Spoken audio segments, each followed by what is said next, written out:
تقبل الله منا ومنكم عيد مبارك علينا وعليكم. تقبل الله منا ومنكم.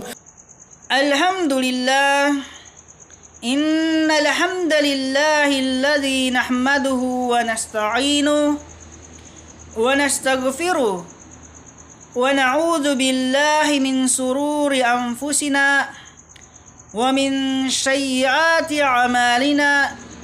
من يهده الله فلا مضل له ومن يضلله فلا هادي له. أشهد أن لا إله إلا الله وحده لا شريك له وأشهد أن محمدا عبده ورسوله صلوات الله وسلامه عليه وعلى آله وأصحابه ومن تبعهم بإحسان إلى يوم الدين. أما بعد، فيا عباد الله، واعلموا أن الله سبحانه وتعالى يقول في كتابه الكريم بعد استياز والبسملة: واتقوا يوما ترجعون فيه إلى الله ثم توفى كل نفس ما كسبت وهم لا يظلمون. وقال أيضا: يا أيها الذين آمنوا قوا أنفسكم وأهليكم نارا وقودها الناس والحجارة عليها ملائكة غلاد شداد لا يعصون الله ما أمرهم ويفعلون ما يؤمرون. أو كما قال Allah Subhanahu wa Ta'ala. Katotohanan, ang lahat ng papuri ay para lamang sa Allah Subhanahu wa Ta'ala, ang Panginoon ng sanlibutan. Nagpupuri at nagpapasalamat tayo at humihingi ng tulong at kapatawaran sa Kanya, at nagpapakupkup laban sa kasamaan ng ating mga sarili at kasamaan ng ating mga nagawa. Sino man ang patnubayan ng Allah ay walang makapagliligaw sa Kanya, at sino man ang hayaan niyang maligaw ay walang makakapatnubay sa Kanya. Ako ay sumasaksi na walang Diyos na dapat sambahin maliban sa Allah Subhanahu wa Ta'ala. Siya ay nag-iisa lamang at wala siyang katambal sa kanyang pagkadiyos. Ako ay sumasaksi na si Propeta Muhammad ay alipin at sugo ng Allah. Sumakanya nawa ang kapayapaan, biyaya at pagpapala ng Allah. Gayon din sa kanyang mga pamilya at sa kanyang mga kamag-anak at sa lahat ng kanyang mga sahaba o kasamahan at sa lahat ng mga sumusunod sa kanyang mabubuting nagawa hanggang sa huling araw. Mga magulang at mga kapatid sa pananampalatayang Islam, sa oras na ito ay may nais akong banggitin sa ating lahat na talata sa banal na Quran, na upang sa gayon ay maging paalaala sa ating lahat, unang-una na po sa aking sarili. Ito ay matatagpuan natin sa Suratul Baqarah,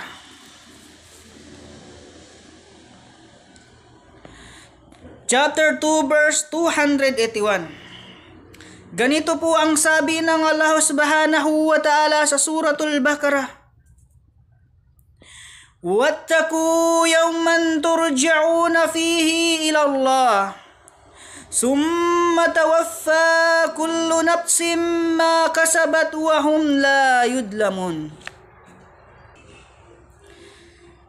Sabi ng Allah Subhanahu wa Ta'ala sa pinakamalapit nitong kahulugan: at inyong katakutan ang pagsapit ng takdang araw na kayong lahat ay ibabalik sa Allah Subhanahu wa Ta'ala, at pagkaraan ang bawat tao ay babayaran sa anumang kanyang pinagsusumikapan at sila ay hindi dadayain o gagawan ng kamalian. Subhanallah. Mga kapatid sa pananampalatayang Islam, kung ating pag-iisipan ang talata na ito ng banal na Quran, ay mayroon tayong makikita na tatlong bagay na ipinapaalaala ng Allah subhanahu wa ta'ala sa atin sa talatang ito. Sa talatang ito, ipinagpauna ng Allah subhanahu wa ta'ala sa atin dito sa mundo ang kahulugan nito upang sa gayon tayong lahat ay hindi na makagawa. Hindi na tayo makapagdadahilan sa kabilang buhay na ya Allah, kaya kita hindi sinamba, kaya kita hindi nasamba sa araw ng habang ako'y nasa mundo sa kadahilan ng hindi ka man lang nagpadala ng isang babala patungkol sa araw na ito. Subhanallah. Kaya ang Quran ay tinawag na zikr. Kasi ito ay isang paalaala sa lahat ng kanyang nilikha. Sa lahat ng mga nilikha ng Allah subhanahu wa ta'ala. Isa itong paalaala sa ating lahat. Sabi ng Allah subhanahu wa ta'ala, titingnan natin ang una. Una sabi ng Allah subhanahu wa ta'ala, wattaqu yawman turja'una fihi ila Allah. Sabi ng Allah subhanahu wa ta'ala, katakutan mo at inyong katakutan ang pagsapit ng takdang araw na kayong lahat ay ibabalik sa Allah. Pangalawa, summa tawaffa kullu nafsin ma kasabat. Sabi ng Allah, pagkaraan na kayo'y makabalik, o pagkaraan na tayo'y mamamatay, summa tawaffa kullu nafsin ma kasabat.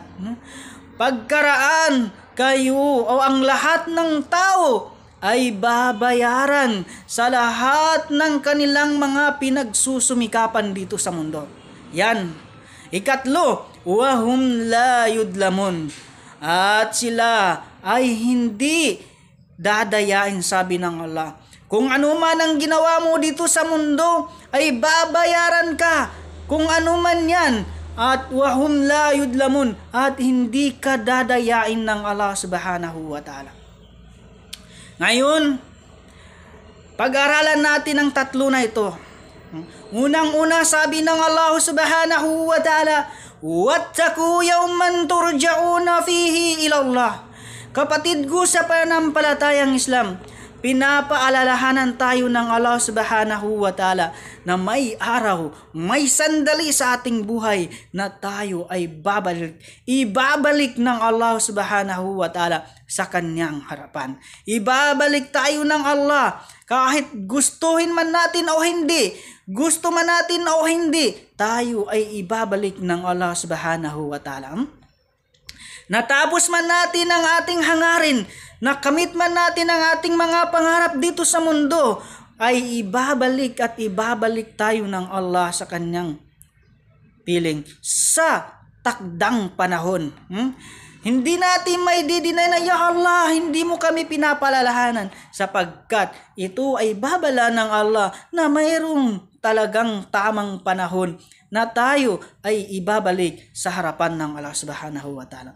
Kaya ikaw kapatid, anuman ang ginagawa mo ngayon, anong edad ka na ngayon, ilang taon ka na dito sa mundo, anuman ang trabaho mo, anuman ang kalagayan mo, mayaman ka man, mahirap ka man, o di kaya kung negosyante ka man o hindi, abroad ka man o hindi, darating ang panahon, darating ang panahon na sasapit sa ating lahat ang araw ng kamatayan.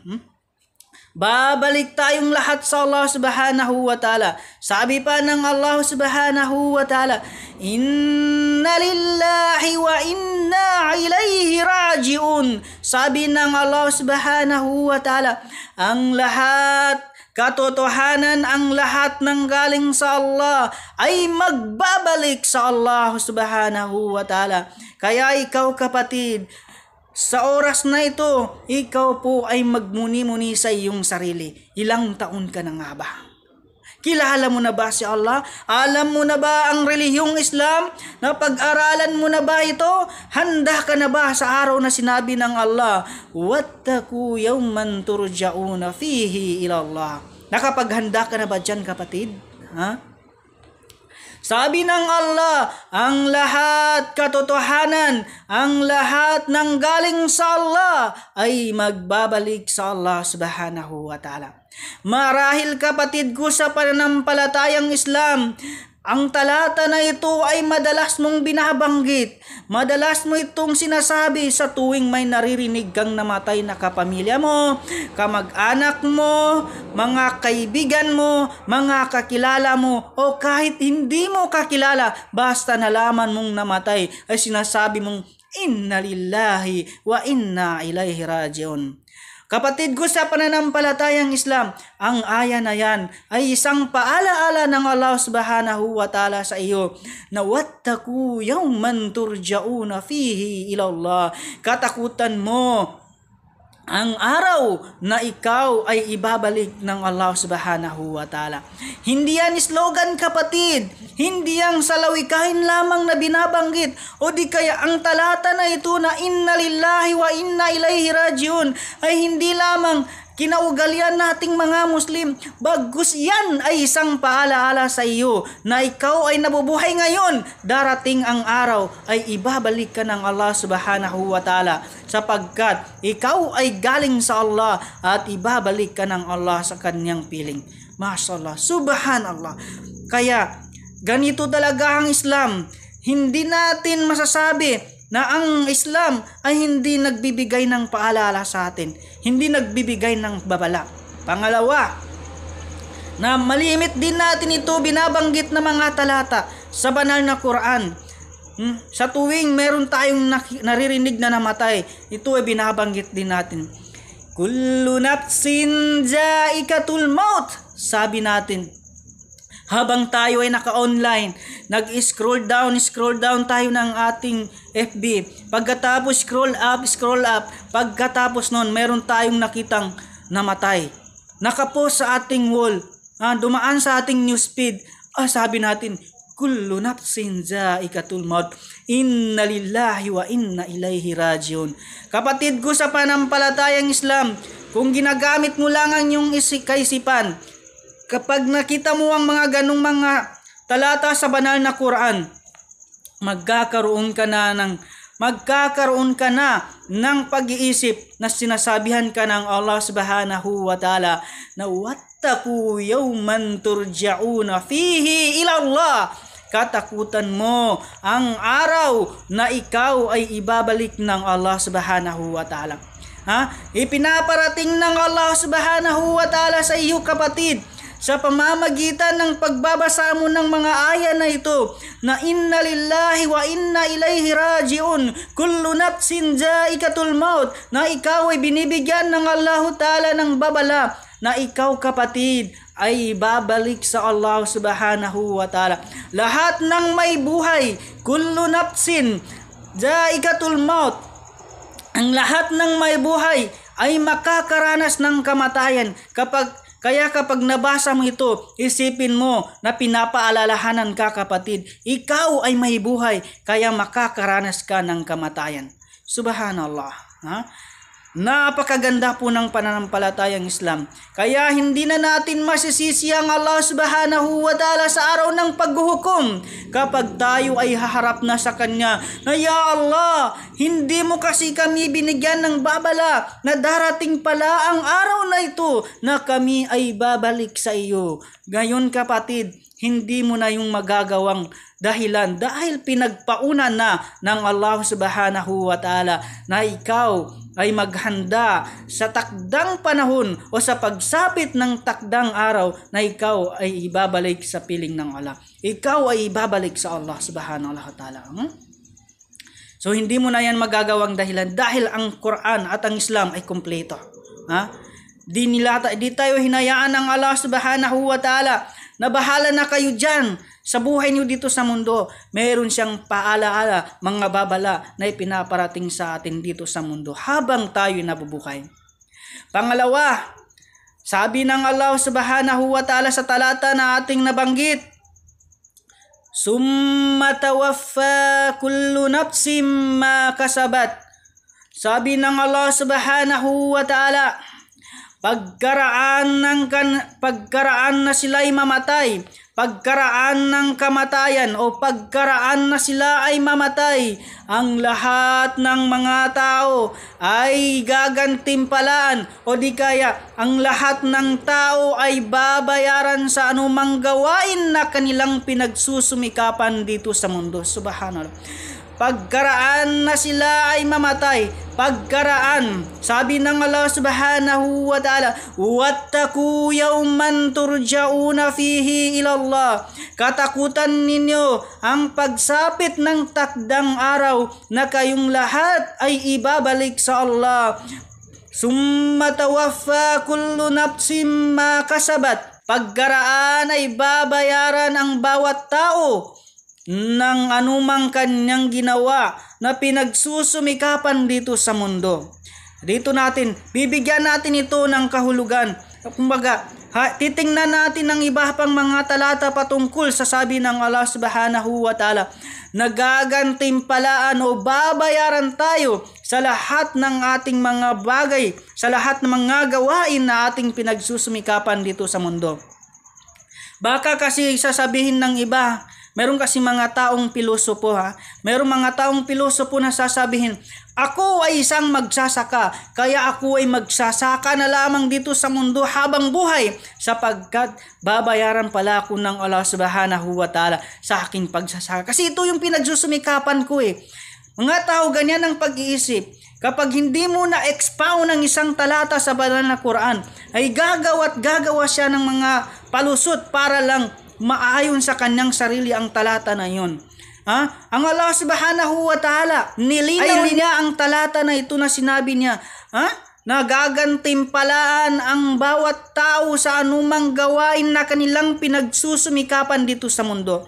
Sabi ng Allah ta'ala, sa kanyang paglilinaw sa talatang iyan, sabi ng Allah subhanahu wa ta'ala, sa ibang talata sa banal na Quran, فَمَنْ يَعْمَلْ مِثْقَالَ جَرَّةٍ خَيْرًا يَرَهُ وَمَنْ يَعْمَلْ مِثْقَالَ جَرَّةٍ شَرًّا يَرَهُ. Binuod ng Allah subhanahu wa ta'ala ang mga bagay o mga gawain na yun sa dalawa. Sa una sabi ng Allah, فَمَنْ يَعْمَلْ مِثْقَالَ جَرَّةٍ خَيْرًا يَرَهُ. Sino man ang gumawa ng kahit katiting na kabutihan ay ipapakita ng Allah subhanahu wa ta'ala ang gantimpala sa kanyang ginawang kabutihan. Pangalawa, sabi ng Allah, وَمَنْ يَعْمَلْ مِثْقَالَ جَرَّةٍ شَرًّا يَرَهُ. At sinuman ang gumawa ng kahit katiting na kasamaan ay ipapakita ng Allah subhanahu wa ta'ala ang parusa sa ginawa niyang kasalanan. وَمَا يُظْلَمُونَ, sabi ng Allah sa pinakahuling talata, at hindi siya dadayain. Mashallah, subhanallah. Kaya kapatid, ang tanong sa iyo ngayon ay ganito, ilang taon ka na? At saan na ang iyong ginawa? Saan dito napapaloob sa dalawang ito? Yung bang ginagawa mo ay napapaloob sa pamay ya'mal misqala jarratin khayran yarah? Sa sinuman ang gumawa ng katiting na kabutihan ay ipapakita ng Allah ang kanyang gantimpala? O di kaya ito ay napapaloob sa ikalawa na wa may ya'mal misqala jarratin sharran yarah? Baka dito napapaloob yung iyong ginagawa. Sa ikalawa, na kung sino man ang gumawa ng kahit katiting na kasamaan ay ipapakita ng Allah subhanahu wa ta'ala ang parusa ng iyong ginagawa. Mga kapatid sa pananampalatayang Islam, lahat tayo ngayon ay nasa social media. Karamihan sa atin ay mayroong mga cellphone, may mga gamit. Ito na lang ang gawin nating halimbawa. Marami tayong pwedeng gawing halimbawa patungkol dito. Pero dito muna tayo kukuha sapagkat ito ang ating kalimitang ginagamit. Nasa social media tayo. Kapatid, ikaw ay may cellphone. Ikaw ay may cellphone, kapatid. At gusto mo araw-araw mayroon kang load. At araw-araw gusto mo hindi maubos ang iyong data. Araw-araw ayaw mong maputol ang connection mo sa internet. Ang tanong, saan mo ba ginagamit ang load na yan? Yang connection na yan, bakit ka nagsusumikap na hindi mawalan ng load? Saan mo ba yan ginagamit? Yan ba ay ginagamit mo sa pamayamal misqala jarratin khayra yara? O di kaya yan ay ginagamit mo sa pamayamal misqala jarratin sarra yara? Pili ka lang dyan sa dalawa. Kaya mong husgahan ng sarili mo. Kaya mong evaluate ang sarili mo, kapatid, dahil ang Allah subhanahu wa ta'ala ay gumawa ng dalawang batayan na kung saan dito niya tayo husgahan, dito niya tayo babayaran sa araw ng paghuhukom, dito niya tayo gagantimpalaan sa araw ng paghuhukom. Sa sinabi ng Allah subhanahu wa ta'ala, summa tawaffa kullu nafsin ma kasabat. At pagkaraan, ang bawat tao ay babayaran sa mga gawain o babayaran sa anumang kanilang pinagsusumikapan dito sa mundo. Kaya kapatid, ikaw ang siyang mag-isip, ikaw ang siyang mag-analyze kung saan ka dito sa dalawa. Yan ba ang pinagsusumikapan mong gawain ay mabuti, makakabuti, sang-ayon ba yan sa relihiyong Islam o di kaya yan ay hindi, yan ay labag sa pananampalatayang Islam? Kasi ito naman ang guidelines natin Ang Islam ay way of life. Kaya dito natin ibabatay ang ating gawain sa relihiyong Islam. Ito ba'y napapaloob sa kautusan ng Allah subhanahu wa ta'ala o di kaya ito ay labag sa kautusan ng Allah subhanahu wa ta'ala? Ito ba ay napapaloob sa kautusan ng Allah subhanahu wa ta'ala na ipinadala sa kay Propeta Muhammad sallallahu alaihi wasallam at sa sunan ni Propeta Muhammad sallallahu alaihi wasallam, o di kaya ito ay salungat sa itinuro ng Allah subhanahu wa ta'ala at sa itinuro ni Propeta Muhammad sallallahu alaihi wasallam? Nasa iwang pa siya, kapatid, kung saan mo yang ginugugol. Kaya ito ang dahilan kung bakit ang mga kapatid natin na mga ulama, mga ustads, nalaman nila ito dahil sila ay nag-aral sa banal na Quran, sila ay nag-aral ng relihiyong Islam. Nalaman nila na sinabi ng Allah subhanahu wa ta'ala, wattaku yawman turja'una fihi ila Allah summa tawaffa kullu nafsin ma kasabat. Sabi ng Allah subhanahu wa ta'ala, katakutan ninyo ang araw na kayo ay muling ibabalik. Katakutan ninyo ang pagsapit ng araw na kayo ay ibabalik sa Allah. At ang lahat ng mga tao ay babayaran sa lahat ng kanilang mga pinagsumikapan dito sa mundo. Kapatid ko sa pananampalatayang Islam, sa ikatatlo na sinabi ng Allah subhanahu wa ta'ala, dito sa talata na ito, wahum la yudlamun, at sila ay hindi dadayain ng Allah subhanahu wa ta'ala. Hindi sila dadayain ng Allah subhanahu wa ta'ala sa kanilang mga ginawa. Sa pagbabayad sa kanilang gawain dito sa mundo, sila ay hindi dadayain ng Allah subhanahu wa ta'ala. Baka sabihin mo, napaka-imposible na hindi ako madadaya. Kasi sa tuwing na gumagawa ako ng kabutihan, wala namang nakakakita sa akin. Kaya ang iba kasi dyan, gumagawa ng kabutihan, ang ginagawa nilang kabutihan, namamalimos sila, gumagawa sila ng kabutihan ngunit inipost sa FB. Ang iba dyan, gumagawa ng pagsamba na kahit na nakasujud na, nagpipicture pa. Subhanallah. Iwasan natin ito kasi ito po isang riya. Hayaan na lang natin ang Allah subhanahu wa ta'ala na siya na lang mag-reward sa atin dahil ang Allah subhanahu wa ta'ala ay may ginawa rin naman. May patunay naman o may mga ibinigay naman siyang mga may ginawa naman siya na magpapatunay na tayo ay hindi madadaya ng Allah subhanahu wa ta'ala sa pagdating ng panahon. Ikalawa, baka sasabihin ng ibang mga tao na gumagawa ng kasalanan, hindi naman ako nahuhuli kaya walang nakakakita sa akin. Gumagawa siya ng kasalanan at ilang ulit na siya nakagawa ng kasalanan ay hindi pa rin siya nahuhuli. Sabi niya, nadadaya ko siguro ang Diyos. Hindi ganun, kapatid. Isa pa yung mga taong mga taong ma-impluwensya dito sa mundo. May mga katungkulan, gumagawa sila ng mga krimen, ngunit hindi sila nakukulong. Sinasabi nila, hindi rin naman pala ako nakukulong sapagkat ako ay may malakas na koneksyon o ako nasa akin ang kapangyarihan, nasa akin ang pagpapasya kung ang isang bagay ay hahatulan o hindi. Kapatid ko sa pananampalatayang Islam, huwag mong isipin na ikaw dito sa mundo ay hindi nahahatulan dahil sa kabilang buhay may mga saksi na darating na akala mo hindi saksi dito sa mundo habang ikaw nandito sa mundo.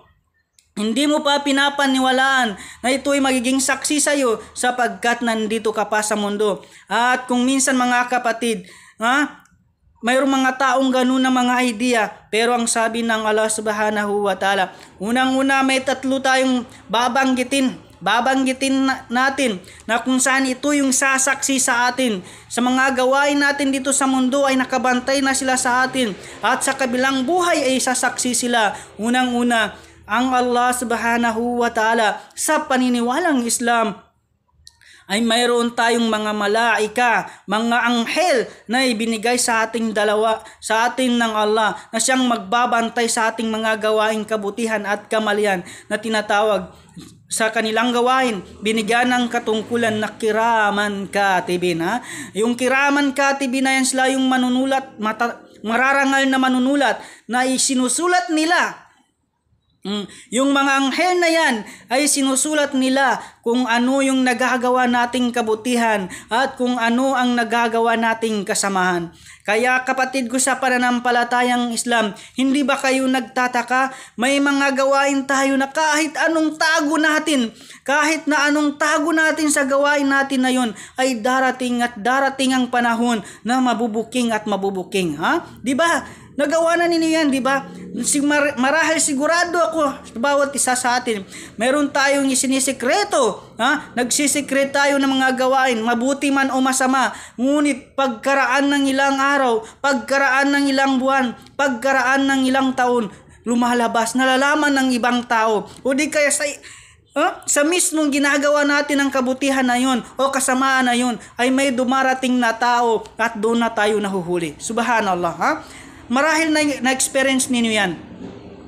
Dahil doon, isa na yan sa mga dahilan na ang lahat sa atin, lahat ng nilalang ng Allah subhanahu wa ta'ala ay mayroong mga kiraman katibin. Subhanallah.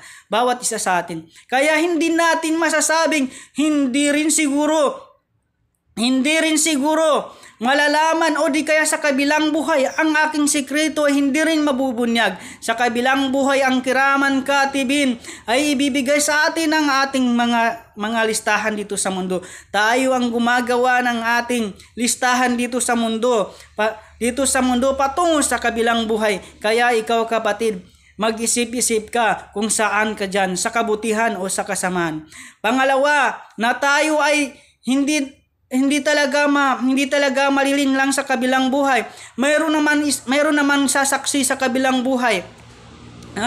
Upang patunayan na totoo talagang sinabi ng Allah subhanahu wa ta'ala sa pagbibigay niya ng gantimpala sa atin ay hindi talaga tayo madadaya. Ay itong sabi ng Allah subhanahu wa ta'ala sa banal na Quran.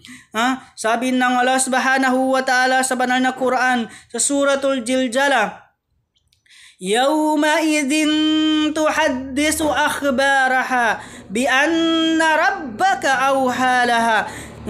Sa araw na iyaon, sa araw ng muling pagkabuhay, sa araw ng paghuhukom, yawma idin tuhaddisu akhbaraha, ay sasabihin, ikukwento ng lupa ang kanyang mga kwento, bi anna rabbaka awhalaha, katotohanan ang iyong Panginoon o Muhammad ay binigyan niya ako ng wahi, binigyan niya ako ng pahintulot na makapagsalita sa araw na iyon. Subhanallah. Lahat tayo mga kapatid ay lahat tayo ay nakaapak sa lupa. Lahat ng ating nakikita dito sa mundo ay nakapatong sa lupa. Kaya walang sino man ang hindi alam ng lupa ang kanyang sikreto dahil nakaapak tayo sa lupa. Yan ang ikalawang saksi sa araw ng ating pagkabuhay muli. Sasaksiyan sila na yan si ganito ang kanyang ginawa. Ikukwento ng lupa ang kanyang mga kwento patungkol sa ating maaring ang kwento ng lupa ay para sa atin, magiging kakampi natin o di kaya maaaring magiging kalaban natin. Yung dalawang anghel, maaaring kakampi natin, maaaring kalaban natin. Pangalawa, ang lupa, maaaring kakampi natin, maaaring kaaway natin kung ano ang kanyang ikwento. Subhanallah. Kaya wala tayong ligtas. Hindi natin masasabing madadaya natin ng Allah subhanahu wa ta'ala. Kaya kung ano man ang ginagawa natin dito sa mundo, huwag kang mag-alala kapatid. Yan ay ilalantad ng Allah subhanahu wa ta'ala sa kabilang buhay. Pangatlo na sasaksi sa atin sa kabilang buhay, maaaring maging kakampi natin at kalaban ay ito.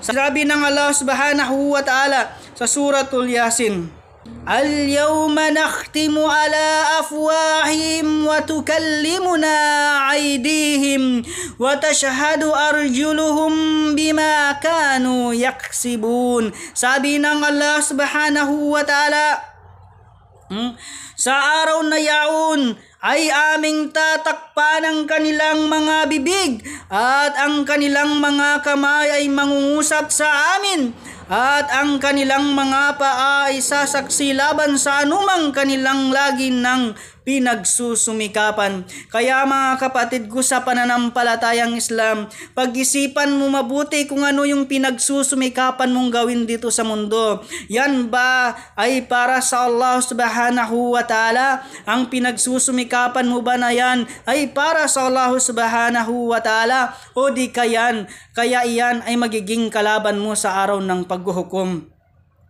Dahil sa talata na ito, pinapakita lamang ng Allah subhanahu wa ta'ala na tayo ay hindi talaga madadaya at di rin natin maluloko ang Allah subhanahu wa ta'ala dahil ang mga sasaksi sa atin, sasaksi ang ating mga kamay, magsasalita ang ating kamay, sasaksi ang ating mga paa at ang lupa at ang mga anghel na ating mga na ibinigay ng Allah subhanahu wa ta'ala sa atin ay sasaksi sa atin sa araw ng paghukom na yon. At higit sa lahat, marami pang sasaksi. Tayo sa ating mga ustads ay sasaksi tayo sa bawat isa. Sasaksihan natin ang ating mga ustads na sila'y nagtuturo sa banal na Quran sa Tajawid at sa iba pang mga ustads natin. Sila ay sasaksi. Sasaksihan din nila tayo na tayo ay nag-aaral sa kanila at tayo, ang ating ikhlas lamang ang magiging batayan. Ang ating mga adhikain lamang ang magiging batayan kung tayo ba ay ikhlas, dalisay sa pag-aaral natin sa banal na Quran o di kaya dalisay ang ating mga guro sa pagtuturo sa ating sa banal na Quran. Itong talata na ito ay isa sa mga dahilan kung bakit ang ating mga mahal na mga guro at ang ating mga ulama, ang ating mga kapatid na nagpapalaganap ng Islam ay hindi sila tumitigil sa pagpapalaganap ng Islam kahit na napakaraming mga negatibong komento ang kanilang natatanggap ay hindi pa rin sila tumitigil kahit na napakaraming mga tao ang nagagalit sa kanila ay hindi pa rin sila tumitigil sa pagpapalaganap ng relihiyong Islam, kahit na ang kanilang buhay ay pinagbabanta na para lamang itigil ang pagpapalaganap ng relihiyong Islam, ngunit hindi sila napipigilan sapagkat alam nila na wattaku yawman turja'una fihi ila Allah summa tawaffa kullu nafsin ma kasabat wa hum la yudlimun. Alam nila na sila ay babalik sa Allah subhanahu wa ta'ala. Sila ay ibabalik sa Allah subhanahu wa ta'ala. Alam nila na ang Allah subhanahu wa ta'ala ay nagbigay ng babala na lahat tayo ay ibabalik sa Allah subhanahu wa ta'ala. Pangalawa, dahil alam ng ating mga guro na nagpapalaganap ng relihiyong Islam na sila ay babalik sa Allah subhanahu wa ta'ala, at alam nila na sila ay gagantimpalaan sa kanilang mga ginawa, may malulugod man sa kanila na mga tao o wala, ang mahalaga na iparating nila sa atin ang relihiyong Islam. At pangatlo, alam nila na sa kanilang ginagawa, ito man ay nakikita natin, nalalaman natin o hindi, sila lamang nakakaalam, at ang Allah subhanahu wa ta'ala ay kanilang ipinagpapatuloy ang pagpapalaganap ng relihiyong Islam. Kaya sa lahat ng guro namin, ang mga imam namin, mga ulama na nagpapalaganap ng relihiyong Islam, nagpapasalamat po kami sa inyong lahat sa kadahilanan kahit na kayo ay nalalagay na sa panganib, ay hindi pa rin kayo sumusuko. Kahit na marami na sa ating mga ulama, mga ustads ang pinatay dahil sa pagpapalaganap ng relihiyong Islam, ngunit hindi pa rin kayong sumusuko. Alam namin na ito isa sa inyong paraan na pagmamahal sa amin. Ito ay isang paraan na ayaw ninyo na kami ay mapunta sa impernong apoy. Aqulu qawli hadza fastaghfirullah innallaha ghafurur rahim.